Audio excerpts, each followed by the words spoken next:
సోదర సోదరి ప్యాసింజర్లారా, ఈ రోజు మీరు ఎక్కినటువంటి ఈ బస్సు మామూలు బస్సు కాదు. ఎయిర్ బస్ అయినా మా బస్సు ముందు తుస్సే. మీకోసం ఈ రోజు ఈ బస్సులో ఒక స్పెషల్ ఎఫెక్ట్ పెట్టాం. డీలక్స్ బస్సులో లక్స్ సుందరి.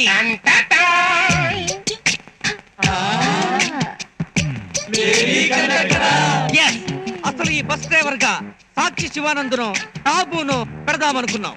కానీ వాళ్ళు డ్రైవర్లు అయితే రోడ్ల మీద ట్రాఫిక్ కంట్రోల్ చేయడం కష్టమని కండక్టర్ వరకు అరేంజ్ చేశాం. కండక్టర్ కలంకిత, బస్సులో బావలకే అంకిత. మరదల పిల్ల చించై ఒక్కొక్కరి టికెట్. ఎక్కడ దిగుతారు? లాడ్జీలో. టికెట్ ఎక్కడ కొట్టమంటారు? పెంటపాడుకి 4 రూపాయల టికెట్. ఆ తర్వాత వచ్చే పాడు పెట్టకి 6 రూపాయల టికెట్. ఈ రేంజ్ లో టికెట్లు దిగితే మనకి వర్కౌట్ కాదు. అవును, చెప్పు.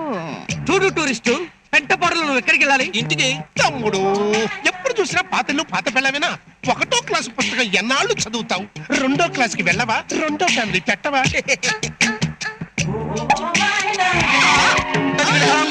అయ్యో, పెంటపాడు కొద్దు, పాడు పెంటకే కొద్దు. సడన్ బ్రేక్ పడితేనే గానీ సమరం గుర్తు రాలేదు వీడికి. మరి నీకెక్కడి కొట్టను? పెంటపాడుకే కొట్టు. పెంటపాడుకేనా? పాడు పెంటకెళ్ళి రిటర్న్ లో వచ్చాడు, పెంటపాడులో దిగుతానన్న మాట. వీడు టూరిస్ట్ కాదు, వరస్ట్. ఏంటిది? ధూళి. నువ్వు గోళి. జోళి. నీ జేబు ఖాళీ. టికెట్ తీసుకున్నానా? Very good. ఇలాంటి రసికులైన ప్యాసింజర్లు ఉండబట్టే ఆంధ్రాలో బస్సుల్లో చీమలకు కూడా సీట్లు దొరకట్లేదు.